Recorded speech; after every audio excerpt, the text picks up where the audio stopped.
Good evening to you all. आज हम लोग बात करेंगे लेंस मेकर्स फॉर्मूले की। ठीक है, लेंस मेकर्स फॉर्मूले मतलब अपना जो है अब लेंस बनाना है। ठीक, पहले अपन रिफ्रैक्टिंग सरफेस के बारे में देख चुके थे। दो तरह की स्फेरिकल सरफेस, एक कनकेव और एक कन्वेक्स। दोनों के लिए हमने फॉर्मूला ऑब्टेन किया था, उसका डेरिवेशन देखे थे। ठीक है, उसी डेरिवेशन का यूज करते हुए अपने को देखना है क्या, लेंस मेकर्स फॉर्मूला। मतलब अब अपन लेंस बनाने जा रहे हैं। ठीक है, अब लेंस बनने के बाद आगे से इस चैप्टर में फिर लेंस का ही यूज होगा। ठीक, चलिए देखते हैं इसका डेरिवेशन। बहुत ही ज्यादा इंपॉर्टेंट क्वेश्चन है। ठीक है, अच्छे से समझिएगा। ये जो डायग्राम है मैंने पूरा एक ही बार में बना दिया, लेकिन अपने को स्टेप बाय स्टेप इसको बनाना है। ठीक है, चलिए सबसे पहले अपन एक रिफ्रैक्टिंग सरफेस के बारे में बात करते हैं। यहां से फर्स्ट रिफ्रैक्टिंग सरफेस देखिए XP1Y। ठीक है, एक ही पार्ट की बात करते हैं। मान लीजिए कि ये अभी नहीं है। ठीक है, तो यहां से मान लो एक पॉइंट साइज का ऑब्जेक्ट है जिसका पोजीशन O पे है। ये रेयर मीडियम में रखा हुआ है, जिसका रिफ्रैक्टिव इंडेक्स क्या है, μ1, इसका μ2। ठीक, अब यहां से ये जो रेस ऐसे जा रही है, कौन से मीडियम से कौन से मीडियम में जा रही है, रेयर टू डेंसर। किधर बेंड होगी, टुवर्ड्स नॉर्मल।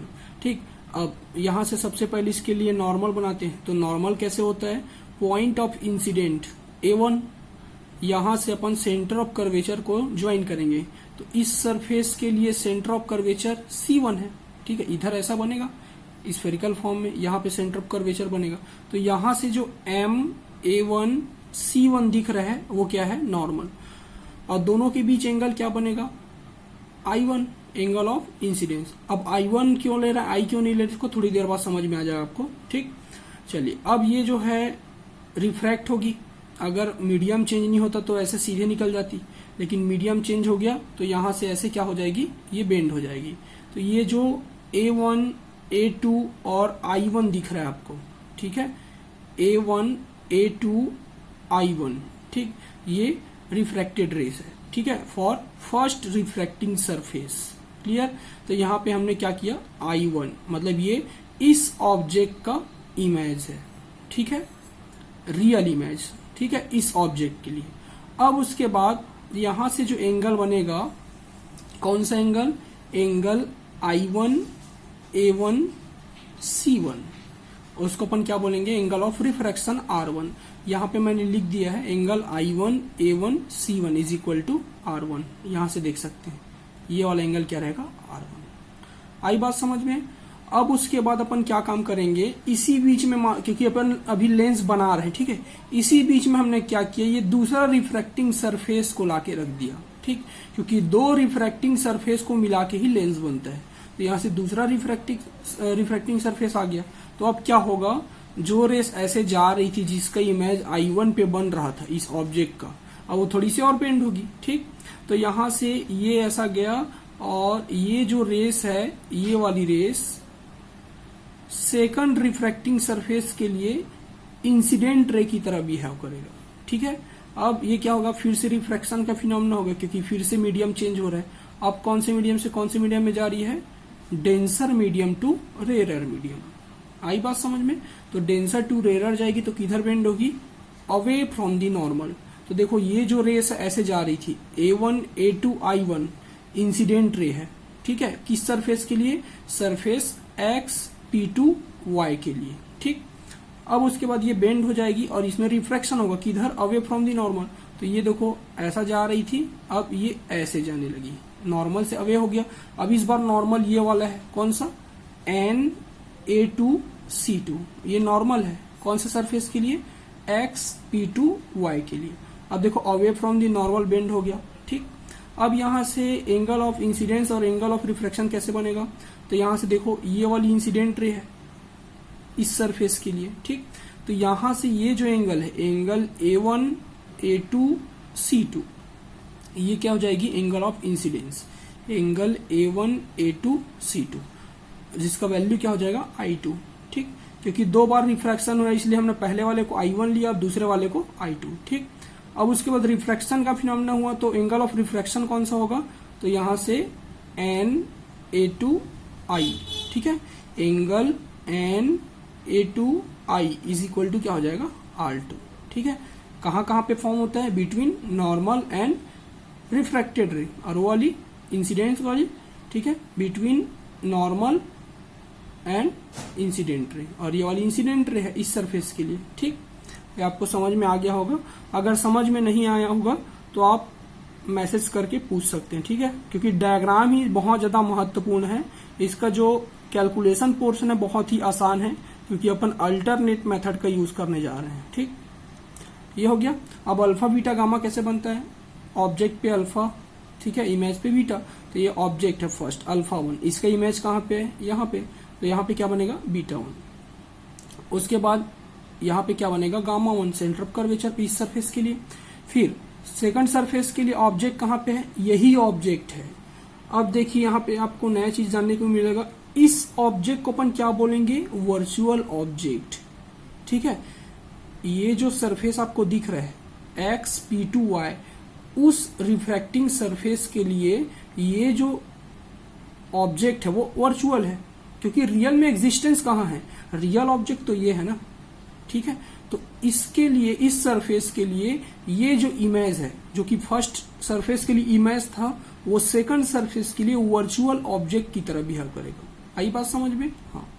अब उसके बाद क्या होगा, इसका जो फाइनल इमेज है यहाँ पे बनेगा, तो यहाँ पे एंगल कैसे होगा, इसका तो ऑब्जेक्ट का फिर से अल्फा 2 लेने की जरूरत नहीं, क्योंकि ऑलरेडी बीटा 1 बन चुका है। ठीक है, अब उसका इमेज बीटा 2 और इसका जो सेंटर ऑफ कर्वेचर है वहां पे गामा 2। ठीक, ऑब्जेक्ट का डिस्टेंस u, C2 के लिए R2, C1 के लिए R1, जहां पे I लिखा वहां पे V, और जहां पे I1 लिखा वहां पे V1। आई बात समझ में? तो इस तरह से डायग्राम कंप्लीट। अब कैलकुलेशन पोर्शन को देखते हैं। कैलकुलेशन पोर्शन में अपन अल्टरनेट मेथड का यूज करेंगे। एक चीज याद रखना, अपन लोग यहाँ पे प्री डेराइव्ड फॉर्मूले का यूज कर रहे हैं। ठीक है, ये आपको पता होगा, μ-1/r is equal to μ/v -1/u। ये प्री डेराइव्ड फॉर्मूला है, इससे पहले वाले डेरिवेशन में डेराइव किए थे, तो याद रखिएगा। इस चीज को आप कॉपी में नोट भी कर सकते हैं। ठीक है, प्री डेराइव्ड फॉर्मूले का यूज जब भी करेंगे तो वहां पे साइन कन्वेंशन का यूज नहीं करेंगे। ठीक है, याद रखिएगा, प्री डेराइव्ड फॉर्मूले का यूज अगर न्यू डेरिवेशन में कर रहे हैं तो वहां पे फिर से साइन कन्वेंशन का यूज नहीं करना है। क्लियर? चलिए, तो ये फॉर्मूले है, इसको मान लेते हैं इक्वेशन नंबर फर्स्ट। ठीक है, अब दोनों रिफ्रैक्टिंग सरफेस के लिए एक एक करके इसका यूज करेंगे। ठीक, चलिए, फॉर फर्स्ट रिफ्रैक्टिंग सरफेस, कौन सी मीडियम से कौन सी मीडियम, फर्स्ट के लिए रेयर टू डेंसर। यहां से मैंने आपको बताया था सरफेस एक एक करके लेना है, अभी केवल ये वाला सरफेस है। ठीक है, तो इस सरफेस के लिए क्या हो जाएगा, कौन सी मीडियम से कौन सी मीडियम, रेयर टू डेंसर। ठीक, अब मान लेते हैं जो फर्स्ट वाला मीडियम हो एयर है। ठीक है, तो एयर रहेगा तो μ1 μ2 यूज करने की जरूरत नहीं है, डायरेक्ट म्यू। चलिए, तो क्या हो जाएगा, उसी फॉर्मूले से इक्वेशन नंबर फर्स्ट से μ-1/r1। ठीक है, म्यू ही है क्योंकि रेयर टू डेंसर है। ठीक, μ-1/r1 is equal to μ/v होता है स्टैंडर्ड फॉर्मूला, लेकिन यहाँ पे V1 होगा क्योंकि फर्स्ट सरफेस के लिए इमेज कहाँ पे बन रहा था, V1 पे। ठीक है, V1 डिस्टेंस पे, तो यहाँ से V1, और ऑब्जेक्ट का डिस्टेंस कितना था, u, इक्वेशन नंबर सेकंड। अब सेकंड रिफ्रैक्टिंग सरफेस के लिए क्या हो जाएगा, तो देखिए यहाँ से सेकंड रिफ्रैक्टिंग सरफेस के लिए कौन सी मीडियम से कौन सी मीडियम में जा रही है, डेंसर टू रेयर। तो यहाँ से जो म्यू का वैल्यू है वो 1/μ हो जाएगा। वैसे भी आपको पता है 1μ2 को अपन क्या लिखते हैं, μ2/μ1, तो 2μ1 को क्या लिखेंगे, μ1/μ2, और μ1/μ2 में μ1 का वैल्यू तो 1 है और μ2 का वैल्यू μ, तो क्या हो जाएगा 1/μ। प्रिंसिपल ऑफ रिवर्सिबिलिटी वाला फॉर्मूला। ठीक, तो यहाँ पे सेकंड रिफ्रैक्टिंग सरफेस के लिए जहां जहां पे म्यू है वहां पे 1/μ का यूज करेंगे, क्योंकि डेंसर टू रेयर जा रही है। ठीक है, तो यहाँ से 1/μ -1/r2 हो जाएगा, क्योंकि इसके लिए रेडियस ऑफ कर्वेचर R2 है। ठीक, इज इक्वल टू, फिर से μ/v रहता है, लेकिन यहाँ पे 1/μ/v यूज करेंगे। अच्छा, यहाँ पे फाइनल इमेज जो है v पे ही बन रहा है। ठीक है, यहाँ से आप देख सकते हैं इसके लिए जो फाइनल इमेज है वो v पे ही बन रहा है सेकंड सरफेस के लिए, और इसके लिए ऑब्जेक्ट जो है वो u ना होके v1 होगा, क्योंकि सेकंड सरफेस के लिए ये क्या है, वर्चुअल ऑब्जेक्ट। फिर इसको सॉल्व करते हैं, ठीक है। यहाँ से क्या हो जाएगा, म्यू का मल्टीप्लाई यहाँ से करेंगे तो 1 minus mu upon mu R2। यहाँ से 1 अपॉन म्यू को कॉमन निकाल देंगे तो यहाँ पे 1 upon v minus mu upon V1। देखिए यहाँ से म्यू नहीं है ना इस टर्म में, तो म्यू जब अपन कॉमन निकालेंगे तो सीधा न्यूमरेटर में मल्टीप्लाई करेंगे। देखो इस 1 अपॉन म्यू को फिर से ब्रैकेट के अंदर ले जाएं तो ऐसा ही आना चाहिए, ठीक। देखो ब्रैकेट के अंदर ले जाते हैं, क्या हो जाएगा 1 अपॉन म्यू वी माइनस यहाँ से इसमें भी मल्टीप्लाई होगा तो म्यू से म्यू कैंसल तो 1 अपॉन वी फिर से आ जाएगा, ठीक है, V1। तो यहाँ से ये हो गया। अब यहाँ से 1 अपॉन म्यू कैंसल, ठीक। फिर यहाँ से फाइनली क्या आया 1 minus mu upon R2 is equal to 1 upon v minus mu upon V1, equation number 3। Clear. अब क्या काम करेंगे, by adding equation number 2nd and 3rd दोनों को ऐड कर देते हैं। तो दोनों को ऐड कर देंगे, देखिए यहाँ से इक्वेशन नंबर 2nd और इक्वेशन नंबर 3rd, ठीक। दोनों को ऐड कर देंगे तो यहाँ से देखिए दोनों के राइट साइड में म्यू अपॉन V1 निगेटिव है और यहाँ पे म्यू अपॉन V1 क्या है, पॉजिटिव। दोनों कैंसिल हो जाएंगे, ठीक है।